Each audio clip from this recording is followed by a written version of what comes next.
Hello and welcome to the Horti-Culturalists. I'm Stephen Ryan. And I'm Matthew Lucas. And we post a video every Friday, so why not press subscribe and the alert button so that you can keep up with us if we could keep up with you. I'm trying to keep up with you. Yes, we post every Friday, so do hit subscribe. And if you've got a burning horticultural question for Mr. Ryan, put it in the comments below and say where you're from in the world, and we will answer it in our Monday short. Yes. So, Stephen, we're hacking our way through the undergrowth. Yes. What is going on? All right, well, we are in what I grandiosely call my citrus walk. And there it is. There it is back there. So it is, in fact, a double row of citrus with a path between. And it is a path, so it is a walk. Yeah, so it is, in fact, my citrus walk. And we've had a few people comment on my citrus tree, so we thought we might actually do a dedicated story about me growing citrus trees in a somewhat difficult climate. Citrus in a Cold Climate, the lost novel of Nancy Mitford. Yes. And there are citrus trees all around us. And in fact, I can't remember what we were doing, but was it your tree peonies? Yes, Anyway, we could have been. Which yes. are also down here. And we asked everyone, should we do a video about citrus? Everyone said yes, so here we are. Yes, it's taken us a wee while, but we've got round to it. So. Yeah, well, it's midwinter and they look stunning with all of this fruit. So without further ado, we're going to go back to the beginning of the path and start there and work our way up with citrus in a cold climate. Yes, and we'll tell you how I grow them, how I feed them, and how well they're working, because in some cases not overly well. Okay, let's go. All right, Stephen, citrus in a cold climate. Yes. It's chilly today. Yes, it's cool today. But for all our viewers in the world, let's just quantify what cold climate means for us anyway. Yes. All right, well, we have a climate that is hot and dry in the summer. Yep. But in the winter, we get down to below 0 Celsius on a semi-regular basis. 32 Fahrenheit. Yeah. We get occasional heavy frosts. So, but we're not sort of, snowed in and things like that. So we're not talking about a really Arctic type climate, but it's cold enough to be something of a challenge to grow decent citrus trees. Yeah. And I think important to understand too, we don't have the same zonal system that you do in the States. So that kind of isn't really relevant for us. But I guess climatically we're similar to parts of Southern California. Yeah. And San Francisco, that kind of area. Maybe parts of Southern Britain, Cornwall. Yes. Yeah. Ish. Except our summers are hotter. Yeah. So it's quite hard. But and obviously kind of a Mediterranean climate. Yes, but with that chill in the winter. With that chill and slightly more rain in summer. Anyway, make of that what you will. I guess the threshold is that the 0 centigrade, 32 Fahrenheit point. Yes, exactly. And most citrus trees will get damaged if you get a degree or two of frost. And this year we haven't had any particularly heavy frost. So although some of the trees are looking a little yellow because they're struggling to take up nutrients and things at the moment, they've survived quite well, and there's been very little actual frost damage on the citrus this year. So here we are. We're going to go through each tree individually in a minute. But here's your row. Now, how old are many of these trees? All right, well, I planted up this citrus walk about 12 years ago. There's been a couple of deaths in the meantime, so there's some younger trees that are deaths in the family. Yeah, so there are some young trees in here which we'll engage with as well. Yeah. I've lost a couple, I think, through drought in the last 12 months. Oh. And so that's why there's a couple of new citrus trees that have gone in. And I did have one of my lemon trees blow over in a storm, which meant I had to replace that only a few years ago. Right. So, but the actual aspect is reasonably sheltered. So we've got large eucalypt trees in the property next door. We've got a house on the other side of it, so it's reasonably sheltered from the strong winds. There's a shed at one end, which also cuts the northerly winds down a little bit. It gets the sun for a good percentage of the day, so there's a reasonably sunny aspect. And of course, the beds have all been built up, so they're reasonably well drained. So good drainage, shelter from strong winds, both cold and hot. Yeah. A nice sunny aspect are all the things that have gone into creating what is actually something fairly unusual in our area.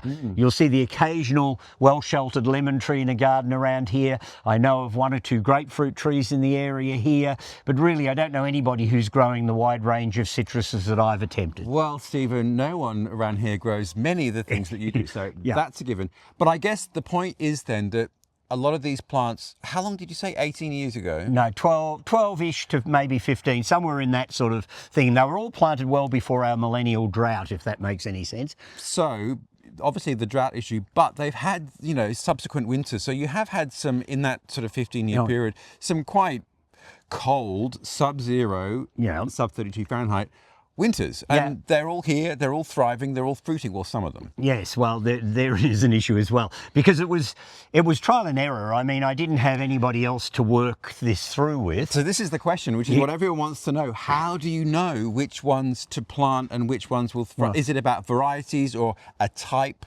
Well, it is to a certain extent. I mean, there are some that I knew to be more cold hardy straight off. Yeah. For instance, take the Seville Orange that's right next to us here. Yeah. The Seville Orange is one of the hardiest of the citrus trees. So I had a reasonable sense that I was going to succeed with that. But a lot of the others I had no idea. And so it has been a hit and miss thing. There's one or two which we'll discuss as we go along that maybe in hindsight I wouldn't have planted had I known that they weren't going to perform as well as I would have liked. Yeah. But surprisingly, I mean, we've been living off our own orange juice for the last couple of months, every morning having a glass of orange juice.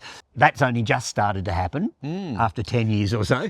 The Seville Orange tree has been making jars of marmalade for I don't know how many years now. I loathe marmalade. Yeah, isn't that funny? Because a close friend of ours absolutely adores it and takes all my oranges, makes marmalade. I get 1 or 2 jars back, which is all I need.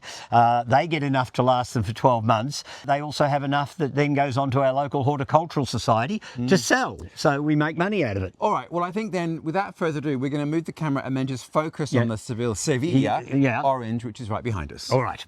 All right, we spun around. This is the Seville Orange, Seville in Spanish. Yeah. So, I guess the bigger question, where are all of these native to? All right, well, citrus trees as a whole come mainly from Asia. So China, all through that part of the world, and they've worked their way around. This is so funny because you so associate them with the Mediterranean, so they're not native territory. No, they've come into the Mediterranean over the centuries with Spanish conquistadors or whatever. Yeah. And Marco Polo. Yes, and they've become adopted, I guess, by a lot of these places. Okay, well then. And of course, there is the Australian native citrus, which we've covered in our orchard video at Rayner's, which we'll link. Yeah. But so where are they from in Asia? So are they subtropical trees? Oh, yes. And that's why it's a little bit weird for me to be growing them here at Macedon. Yes. We ain't in the tropics. No, Stephen. we certainly aren't. I can feel it in my fingers as we speak. So most of them have come from parts of China through Southeast Asia right down to Australia. Okay. They're basically all tropical plants or subtropical plants. Right. But because they come from a fairly wide range, there is a difference between the different species as far as their hardiness. And obviously, too, that's not Mediterranean. So, ironically, you tend to associate these with the Mediterranean climate. But in fact, they would always need more water than the Mediterranean climate. Yeah. Well, hence, you lost some in the drought. I did. I lost a couple during the drought. It's all making sense, yes. viewers. And I am sure in certain parts of Europe where they're being grown, they're probably being irrigated as well. Yeah. And certainly in California, I mean, they've got the big orange groves and things there. They're heavily irrigated. Right. So plenty of moisture is important for most citrus. Well, first learning, there we are. So in fact then, this is called the Seville Orange. It's not from Seville. No, but you do see them used as a street tree in lots of parts of Spain. And well, that's the other thing that we probably should point out at this stage. I mean, I grow citrus trees to use the citrus fruit, but they are such beautiful and ornamental trees. Well, we'll get to that. Yeah, absolutely. But the fragrance. Anyway, we're digressing. We should focus on this. Now, this is very laden with fruit. Yeah, it is. And in fact, it should have been picked by now. I've not long come back from overseas, so I've got some excuses for why I haven't. Yeah. And then when we decided we were going to do a citrus thing, I thought, well, I better not pick them till we've actually filmed it. So I should have picked these by now. And I know there's an awful lot of jars of marmalade sitting on this tree just waiting to be made. Yeah. And they will need to be picked fairly soon because they're getting quite heavy.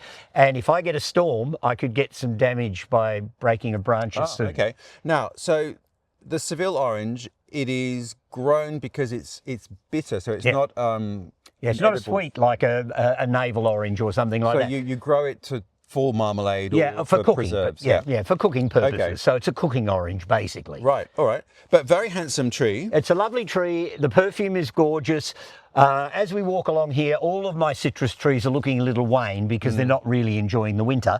But we'll talk about feeding them at some point, and once they get a good spring feed, they'll start to all perk up again. Yeah. All right. Any other points about the Seville Orange? Well, apart from the fact that every so often I need to actually bring it down in height a little bit because they can get quite large. Yeah. As a street tree, they actually work quite well because you can take the lower branches off, lift the canopy up and use them as small shade trees. Formative pruning, we have covered that at Burnley. But from my perspective, I don't really want this tree to get too big because I want to be able to get at the fruit. So I will, in fact, in the spring again, I do most of my pruning in the spring when the cold's over, because you don't want to prune your citrus trees when it's really cold, because then a frost can get in further into the tree if you get one. Right. So I wait till the spring till I prune, and so I will take some of the top off this tree just to keep it down a little bit, because Seville oranges can get quite large. All right. Well, then right here is something else. So we're going to spin the camera now and look at this one. All right. This one, yes. What is this, Stephen? Well, this is a Kumquat, which is another Asian citrus tree, and they get little tiny fruits on them, so you can see that they're quite small. Can I pick one? Yes, see if you can find a nice orangey looking one. Some of them are past their best. I should have gone through this tree as well and picked them off. So what's the story with the Kumquat? All right, well, a Kumquat, a small fruit, and you can... It smells like citrus. Yeah, well, funnily enough. They're used mainly for marmalades and things like that. For me, they're quite bitter. How are you coping? Bitter. Yes, that's what I thought. One of the things I do with kumquats is I brandy them. So you put equal parts of kumquat and sugar, and then you top it up with brandy, and then you sit them in a cupboard for a couple of years, and then eventually you can use the kumquats as a dessert, use them on ice cream and things, and you can drink the brandy. So it's like a liqueur. It's an after-dinner liqueur. So kumquat brandy is probably my favourite way of using kumquats. Okay, so there's two trees, the Kumquat and the Seville.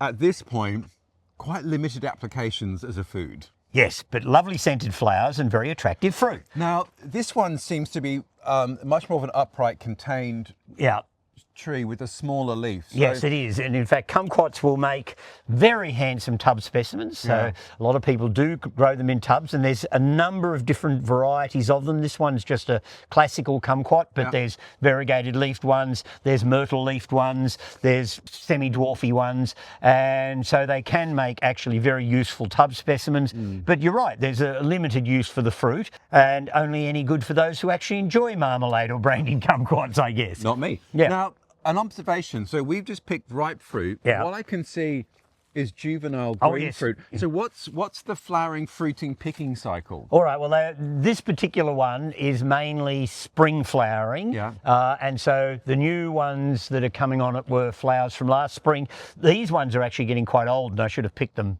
ages ago. In fact, some of them are starting to rot on the tree. So these are over a year old? Yeah, they're over a year old, and so they should have been picked off ages ago. But when? I would normally pick my kumquats sort of late summer. Okay, so these fruit will mature spring, summer. You pick them end of summer. Autumn. And then, put them in jars with brandy. Right. Why not, indeed? So now it's winter, so these have kind of been on the tree maybe 3 months too long. Right, I get it. Okay.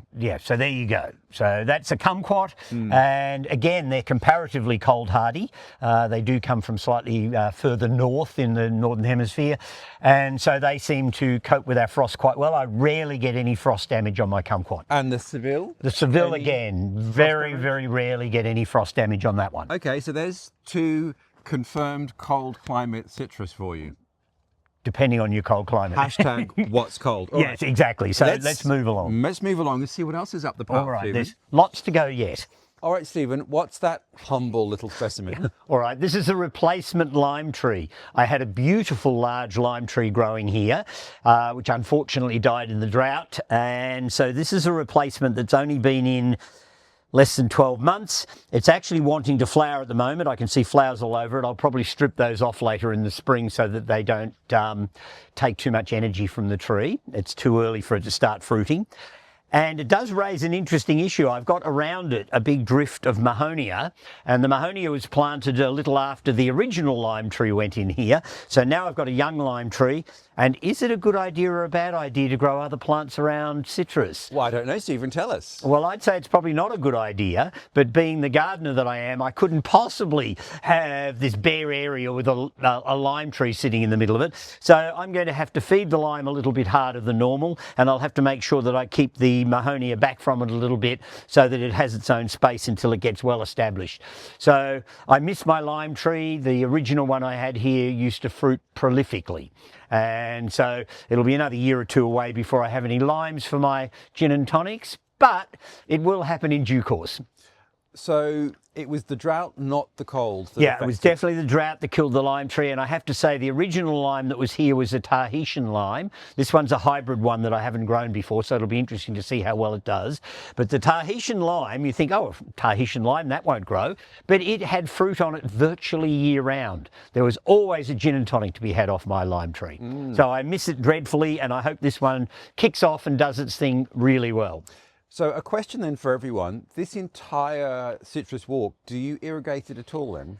I don't have standing pipes or sprinklers and things installed, but I do water fairly well in the summer if things are starting to get dry. So what I normally do is I set up a small sprinkler underneath them, just on an ordinary garden hose, and I let it do a soft spray, but I leave it on for ages until I see water starting to run down the pathway and I know that the ground's well soaked. You obviously just didn't do it for the lime. Well, I probably didn't do it enough for the lime. I don't quite know how I managed to kill it. It just, it went out very quickly, I have to say. Well, here's another question then. What is the lifespan of these trees? Not long, I would imagine. Well, most people say that you should replace a citrus tree every so often, but I've seen 20, 30-year-old citrus trees in people's gardens, particularly lemons, that are still prolific and still fruiting really well. So as long as they're kept well watered and fed and occasionally thinned or pruned, then they can go on for 20 or 30 years easily. Great. So these ones will outlast me. Well, I think right behind you is your mandarin, which looks very pretty. Let's go and look at that. All right, good. All right. Mandarin. Yes. Now, this is my mandarin tree that was one of the early plantings. Firstly, so handsome. It is such a small, beautiful tree. Yep. Perfect for a smaller garden. Yes, it is indeed, but not perfect for a colder garden, generally speaking. No, but if we look at the Seville Orange, like a lot of citrus can be quite sprawly. Yeah. This has got the most beautiful habit. Is that typical, or have you just maintained it well? No. This is fairly typical of a mandarin, at least in my Humble experience. Yeah, my small experience with them. I have to say the fruit is about a third the size it should be. Yeah, they look more kumquat-y. Yeah, and that seems to be due to the cold climate that we're in. Yeah. And I have to say they're always dry, and I've tried every year and they're always dry and horrible. Well, I dislike mandarins anyway. Oh, Can I have a God. look? It's going to make a liar out of me. They're actually juicy. Oh. That's gorgeous, Stephen. You're a liar. Yeah, I am a liar. No, the tree's made a liar out of me. But it's on the bittery side, though. Yeah, it is, but it's perfectly juicy and perfectly edible, albeit rather small. Actually, that is really delicious. Yeah. So my mandarin has just saved itself from being cut down and got rid of, I think. Now, am I seeing a graft at the bottom there? Yes. Nearly all citrus trees that you buy from the nursery will be grafted onto an understock. They tend to graft them onto one of the wild citruses that have a really strong root system but aren't any good for fruit. Now, does the rootstock affect its cold, its capacity to deal with cold, or is it the upper story?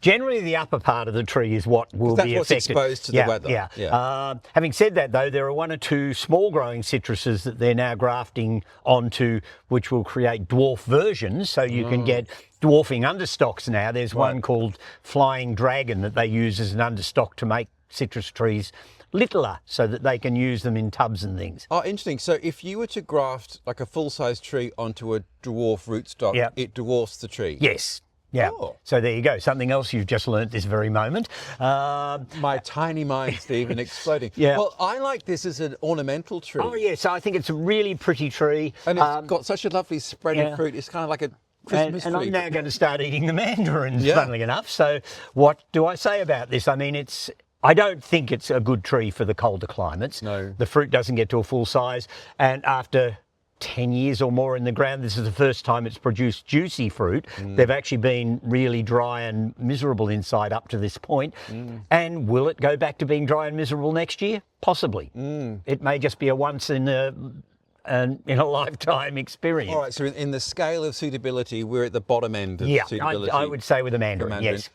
And mandarin obviously would suggest it's a Chinese tree. Yes, exactly. Again, it gets very attractive fruit. It gets very nicely perfumed flowers. I mean, it's got everything else going for it. Yeah. It certainly will fruit well in Melbourne, where it's a bit warmer. But yeah, I think I've pushed it to its limits here at Macedon. And then do they all follow a similar fruiting flowering cycle? Flower in spring, fruit matures, you pick it towards the end of the season. Yeah, so the fruit generally ripens in most of these things during that sort of late autumn winter period, and that's when they're hanging on the tree, and that's when they're really ornamental, when a lot of other things aren't. Because it's so gorgeous right now. It's a dull cold day and all these splashes of orange. Yeah. It's really gorgeous. Yeah, All right. yeah, so- Well, not a fan of mandarins per se, but I love the tree, and your fruit's delicious. Yeah, well, so there you go, and it's made a liar out of me because I was going to cut one open and go, see, look at this dry, horrible thing, and it's not. But right next to us here is this. Yes. Let's talk about that, Stephen. Yes, another one.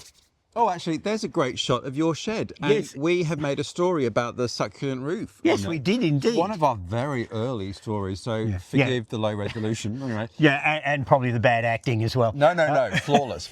Now, Yes. this is a citrus I love, Stephen. Yeah, well, see, there you go. So there's What is something it? you do like.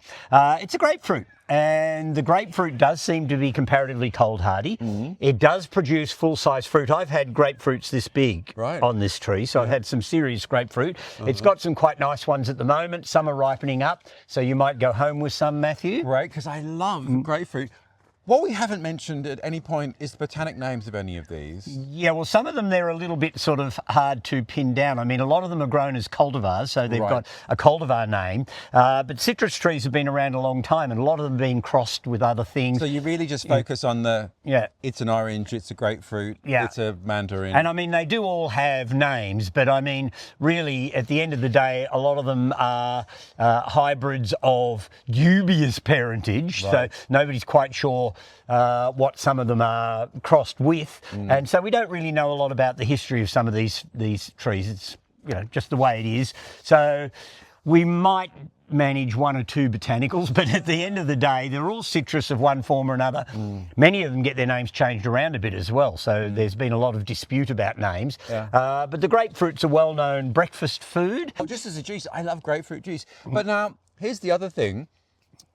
Those of you on heart medication, why is it just the citrus? Well, it's not the citrus, it's just the grapefruit. I mean, just the grapefruit. Yeah, grapefruit apparently has a negating effect on heart medication. So anybody who's on medication for heart issues is generally told by their doctor not to eat grapefruit. And it's not any other citrus. I mean, I can eat mandarins and any of the others, oranges and things, but I'm not supposed to eat grapefruit because I'm on heart medication. And why are you on heart medication, Stephen? Because, like every tourist, I had a nice heart attack in Paris years ago. Can you believe this? A cry for help in Paris, Stephen Ryan, of all places to have a heart attack. Well, you could have a heart attack at worse. Yes. I was. You could have been up a mountain in Romania. Well, exactly. But I was in the middle of Paris and I was in the heart hospital within 15 minutes. Stent went in. And I was fine 2 days later. We should point out, this was a long time ago. Oh, yes. And it's been working ever since. So I would recommend a heart attack in Paris if you're going to have one. Don't. And make sure that you've got your travel insurance up to date, because they've covered it. We're not recommending that at all. However, we are recommending that you don't eat grapefruit. Yeah, well, exactly. So I'm going to have to palm them off on people. So I'm quite pleased to know that you like grapefruit. Because you're going to go home with some. Now then, in terms of form and habit, it looks very similar to the Seville Orange. Yeah, it is a spready sort of tree, so it's quite a big one. I'll need to keep it back a bit because it's close to a path, and pruning it is not an issue if I do it in the spring. Well, I was going to get to that because you've mentioned kumquats and mandarins as tub specimens. Can you grow in tubs any citrus? You probably can. The issue is, of course, some of the larger growing ones would need to be repotted, possibly root pruned at some stage or another to keep them in tubs. But because of dwarfing understocks, you can probably get dwarfed varieties of virtually all of them. So if you want a grapefruit and you don't want to put it out in the ground, you can probably get one grafted onto a dwarfing understock. Keeping in mind, of course, when they're a dwarf tree, the bounty is going to be smaller as well, because they're not going to produce as much fruit because they can't. They're just not that big. Yeah. So you're not going to get as many grapefruits if you've got a dwarfing one. But all the great orange trees of Europe, like Versailles, those orange trees, they were in enormous... Oh yes, those big Versailles tubs, which are fabulous. And of course, then trolleyed in and trolleyed out. And those, you can unscrew them and take them apart so that you can actually root prune the plants. So those Versailles tubs are fantastic things for managing your citrus trees, because you can just undo them, open up the root system, do whatever pruning you need to do, plant it back in the tub again, and off you go again. So how often would you root prune a tub specimen? Look, you'd need to do it every few years. As long as they're being fed, watered and looked after in the intermediate years, they'll last for quite a while. And I guess it depends on just how much root pruning you do as to how often you'd need to do it. Well, how much do you do? What percentage would you take it down? If it were me doing it, I would probably take no more than around about 1/8 to 1/4 of the root system. So not much, just a trim around the edge. Yeah, so I wouldn't go too mad. And the harder you prune it at the root level, the more likely you are to need to do a little bit of top pruning as well to sort of try and balance things back. Right. Okay, that sounds fair enough. All right. This one is looking very fruity. Yes, so we're going to have to Let's go and have a look at that one. Yes, good. Okay, so back to our will grapefruit kill you if you're on heart medication? Yeah. Yes. What's this? Well, this is Tangelo. Yeah. And you can see it's quite a large fruit. Yeah. And it's apparently a grapefruit hybrid. Between what and what? It's as dry as Billio in there. That one's no good. I've had them on the tree before when they've been yummy. It's a hybrid between a grapefruit and a mandarin, I think. And they're all dry. Let's just show the punters what dry citrus looks like. So there's no real moisture in them now. This is obviously not performing well this year for whatever reason, whereas I have to say the mandarin surprised me by being really nice. I'm going to see what it tastes like. It won't taste any good, I'm sure it won't. No, just pulpy. This one's better. Oh, okay. All right, I found one. Why are some better? Why are some better than others? Well, it's just when they've ripened. This is a younger fruit, so this one has ripened. Oh, yum. Should you be having that? You're not going to drop dead on me, are you, Stephen? I hope not. I don't know. Is there a doctor out there that can tell me whether the hybrids of grapefruit have the same impact on somebody on heart medication as, in fact, the grapefruit itself? I'm assuming just a small amount of any of these things isn't going to cause me any So hang on. This troubles. is a cross between a mandarin and a grapefruit. What am I For tasting? seeds. I think it's more mandarin than grapefruit, certainly. Yeah. I think I'm getting more mandarin. Very nice, though. Can I have that? Oh, no, you just threw it away. You don't need any more. So there you go. So that's a Tangelo. It has a habit not dissimilar to the grapefruit. It's quite a spready tree. It gets quite large fruit. So you get a certain amount of bang for your buck. And these leaves have curled. What's going on here? that's just a reaction to the cold as well. So it's just feeling a little sort of hunkered down and not enjoying the cold. But as you can see, none of them have been actually bitten by the cold this year, at least any of the ones we've engaged with so far. So if they do, what happens? Do they just blacken? Yeah, you'll just get blackened leaves and blackened stems at the top. I mean, I've had some years where a certain number of my citrus trees have actually had quite a lot of damaged wood on the top. As soon as the cold weather's over and I know we're not going to get any more frosts, I just go in and clean it all out. And how far down would you go beyond the dead bit? Oh, only a leaf or two. Okay. You don't have to go down that far unless you're doing corrective pruning at the same time. But if it's just to get rid of the damaged stuff, you just go down 1 or 2 leaves below. And now with other different fruiting trees, pruning can help fruiting. With a citrus tree, does it make any difference? Could you prune it at the wrong time and lose a season? Oh, yeah. Well, you can lose a lot of the flowers. You can prune the flowers out if you do it at the wrong time. And I think the main things with citrus trees, apart from keeping them in a manageable size, the The other thing is that you need to keep the canopy up off the ground a little bit, because you can get diseases and things that can get splashed up. So you need to keep the canopy up a little bit. Yeah. And sometimes you need to thin them out a little bit, just so they get a bit better air circulation through them. So that's one of the things that you need to do, but you don't have to do it regularly. And it's just when, during the warmer weather, whenever you feel like it. Right, all right. Okay, well, we've got another new one and a few more at this end to look at. Yes, so let's go and have a look at those. All right, Stephen, well, a lemon is probably the most commonly grown. Yes, a lemon tree is almost de rigueur in most Melbourne gardens. Now, lemons, is the varieties that might be cooler tolerant? Oh, yes. Lemons are an interesting group because they've been popularly grown for a long, long time, and there's probably three main sort of options when it comes to lemons. Yep. A lot of people will tell you that the Meyer lemon is the best one to plant in a cold climate because it is more cold hardy, and that's true. But it's also a slightly sweet lemon, so you're not getting the bitterness of lemon that you really want. So I can't be bothered with a Meyer. I also have to say, though, in its favour, it makes a smaller tree and it fruits almost non-stop year round, but you don't get that really good tart lemony flavour. And yeah, look, it has lots of uses, but I want a lemon that has that really tangy lemon flavour for cooking and for other things that you use lemons for. And so my lemon is actually a Lisbon lemon, which probably was developed in Lisbon, but probably didn't originate there. It will have come from Asia, as most of them did.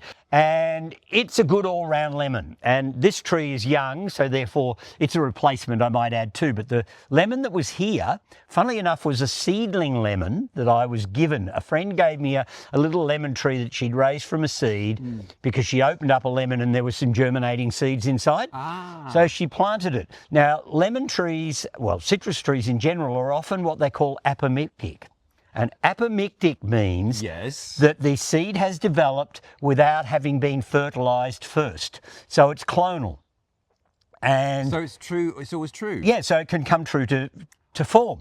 So I planted this little lemon, which I'd assumed was a Lisbon or a Eureka lemon, which is the other major one that's grown in Australia, without really being sure which I had. The only downside of growing one from seed is, of course, it has to go through its juvenile stage before it'll start to fruit. So it took about 8 years to start fruiting. But when it did, it was a really prolific lemon. It did really well. I got lots and lots of lemons off it. And then one year in a storm, it blew over. And so this is the replacement for the seedling lemon that I had here. And this is a grafted Lisbon lemon. It's been in 2-3 years now, and this is the first year it's had a half reasonable crop of fruit. It's still a bit of a scruffy, miserable tree. It hasn't really started to form into a really good lemon, but it is fruiting well, and there's oodles of gin and tonics to be had here. All right, well, maybe now is the time for us to talk about food, fertilising, because this one is looking a little scabby. But now that you've said it's quite young, I'll forgive it, but it's looking, a little peaky. Well, come spring, feeding. Now, there are so many urban myths about citrus. One of them being that if you happen to just relieve yourself on a citrus tree, it loves urine. Yeah, well... is that true? Within reason. All good things in moderation. Yes, exactly. Urine is quite strong in the scheme of things. So lots of it can actually be detrimental. Gentlemen who wish to pee on the lemon tree... Or ladies, if you so It's a little more complicated for ladies, but nonetheless. But yes, it is high in nutrients. There's lots of nitrogen and potassium and things in urea. And in fact, urea is a chemical fertiliser that is put out into the trade, which you can use. I, on the other hand, have the idea that a good organic fertiliser will do the job. You can go out and buy specialised citrus foods, which is supposedly, balanced specifically for citrus. I don't remember ever using one. And if you look at the chemicals on the sides of the packets of the citrusy foods, the chemical makeup seems to be much the same as the one for roses and the one for vegetables and all these other things. So I'm not sure I agree with all that. Are they heavy feeders though? I mean, it's like more than other fruiting things? Not necessarily more than, but they certainly enjoy a good feed. So I will give them animal manures. I would give them blood and bone. But I also have a specialised citrus food, and I put that in inverted commas, sodium carbonate. Sodium, what's that? Well, we would have it here in Australia called washing soda, and it was actually used as an early detergent for washing clothes. Right. And it's actually sold now, because we have modern detergents, it's sold actually as a foot bath. So you put it into some warm water and you soak your feet in it. And it's generally sold as a brand name called electric soda. So it's electric without the E. And it's a white crystal-y material. You'll buy it in the supermarket and it's only a couple of bucks a kilo or whatever. And you give washing soda to your citrus, but only to citrus. Yeah. And this recipe was given to me by a fabulous gentleman who was the director of the Geelong Botanic Gardens going way back. And he had the best lemon tree I'd ever seen in my life, with lemons the size of grapefruit. The tree was enormous. It was so prolific, it was ridiculous. And twice a year he would feed with washing soda. So spring and early autumn. Yes. And the recipe is as follows. Yes. 2 ounces, which is about 60 grams per foot in height of tree. Per 30 centimetres of tree. Yeah. And what you do is you get a crowbar or some other implement and you make some holes in the ground around the outside of the drip line of the tree, which is where most of the feeder roots are. You then get the crystals. You don't dilute them in water or anything. You just pop the crystals, divide them up into the holes, and then cover them over. And with rain and watering, the crystals will slowly wash down in amongst the roots, and it works. So I'm not quite sure why sodium carbonate is really good for citrus trees, but if you've got an ailing one, or if you've got one that's gone through a winter and it's feeling a bit peaky, it's surprising how quickly it will bounce back after being given washing soda. So sodium sounds like salt. Yeah, well, I'm not quite... This is something I was told works. I don't understand how it works. But you do it? But I've done it many times and it seems to work quite well. And if I was far more organised, I would be doing it properly every spring and every early autumn as well. But I don't always get round to doing it because I forget. Oh, well, there we go. Well, look, right behind us there's something else. There's 2 more things for us to look at. Let's reverse and look at those. All right, good. All right, Stephen, we're at the top end of the citrus walk. Yeah. And there's a bench that we've sat many an occasion to talk about things growing around here. Yeah. But we never talked about this. All right, well, this is, in fact, a blood orange. Right. And can I just say, they look a little small. Yeah, well, there was too much fruit on the tree, in fact. So right. I, again, in my usual haphazard manner, didn't thin the fruit early in the season. Okay. Press pause. Is that important? It can be. If you With get all citrus? Yeah, if you get a huge crop forming on a tree, then you're going to get a huge crop of small citrus. Right. If you've got the time to go around and pluck some of the babies out, then the fruit that you leave will grow bigger. And of course, I didn't do any of those. Okay, for the beginners out there, you've got, you've got a head of flowers and fruit. How many? What's the percentage of picking versus leaving? Well, it depends on the size of the tree to a certain extent. It's more a matter of making sure there's a lower percentage of fruit. Normally, if you've got 2 or 3 fruit more or less clustered together, you'd bring it down to 1. Right. Okay. And I should have done that earlier. I got home from our trip away about 2 or 3 weeks ago, and this tree was almost going to smash down. It was so heavy with fruit. So I've picked actually a couple of huge big boxes of blood oranges off the tree. Even after 10 years, this is the first time I've had a decent crop of blood oranges, and unfortunately they are on the small side. And the other thing I've found out about blood oranges, which nobody warned me about when I bought it, is that in our colder climates, they're less likely to go bloody. They actually need to have a warmer climate for that.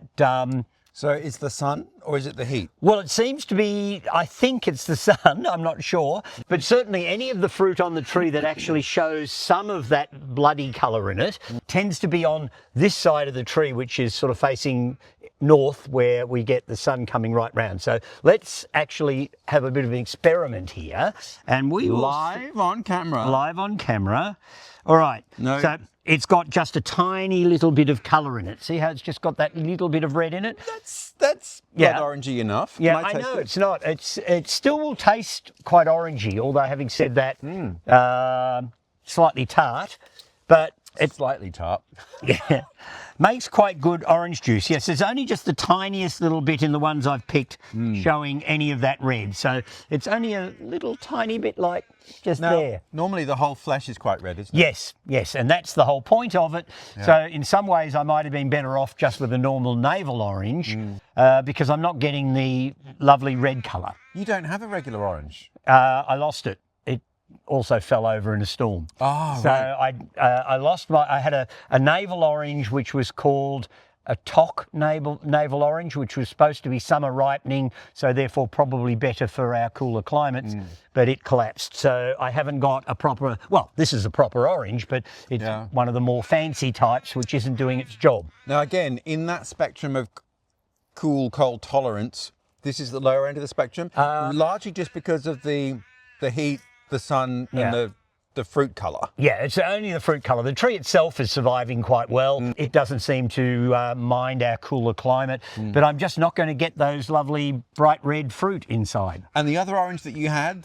that climatically was fine? Seemed to be, although it was a little bit like the mandarin. There was years where I got dryish fruit that wasn't much good, and I had just put that down to the season that we're going through, which could or might not be right. Other times it had useful oranges. And is that to do with, can that dryness of the fruit be lack of water? It can be. I mean, they do like adequate water during the summer months, but I put it down normally to, because it was such a recurrent thing, even in seasons where we had adequate rain, I think it was more a weather-related thing with regards to cold. But anyhow, somebody might prove me wrong, but certainly that seems to be my experience. Yeah.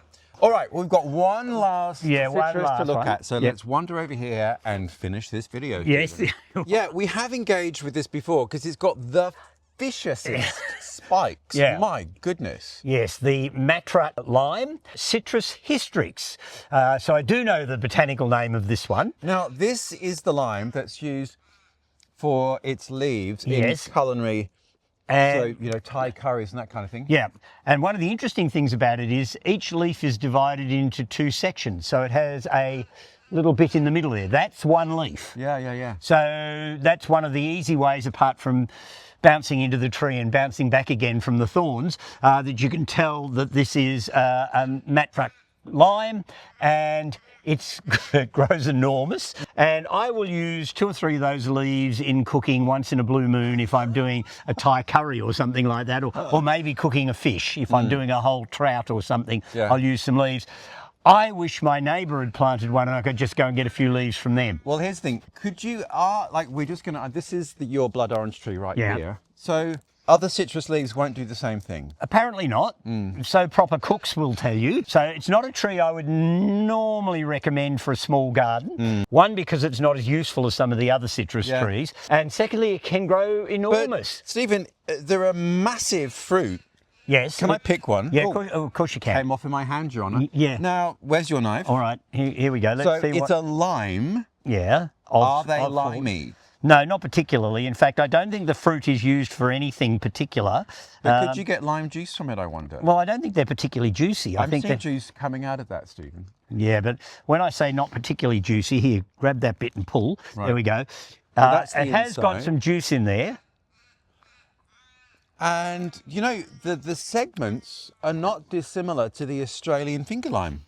Yeah, they've got sort of like a caviar-y look. Yeah, but it hasn't got any flavour of any use. So again, I don't know. If anybody uses the fruit for something, why not put a comment in our comment section and tell us what you do with it? How much juice will come out if I squeeze that? It's very hard to squeeze. Yeah. I don't think the fruit of that particular citrus is useful. But the leaves, yes, in cooking.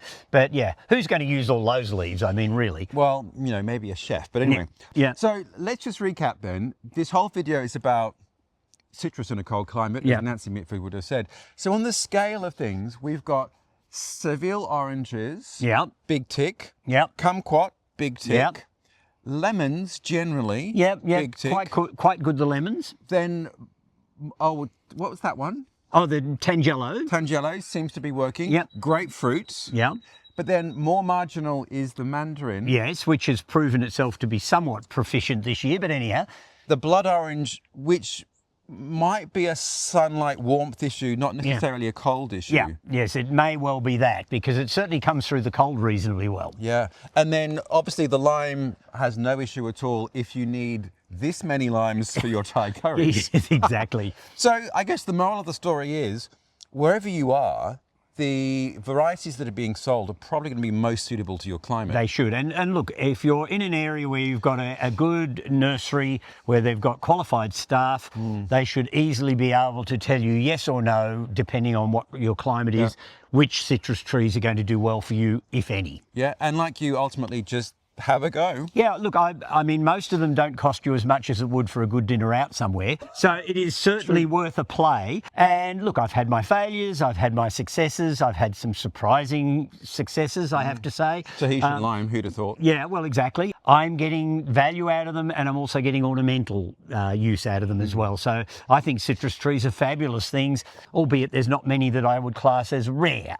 No. This part of the garden is always beautiful, but particularly at this time of year. And for me, the fragrance is stunning. Oh, well, wonderful. There we go. We have made your cool climate citrus video. I hope you've loved it. Any comments, please leave them below. I'm sure there will be lots of contentious comments coming in about citrus. It's bound to be. It's just interesting to know how cold other people are growing them. So, you know, we've got to your threshold, which is, you know, just below freezing, 0 degrees centigrade, 32 Fahrenheit, a little bit of frost, occasional light snow, but nothing full on.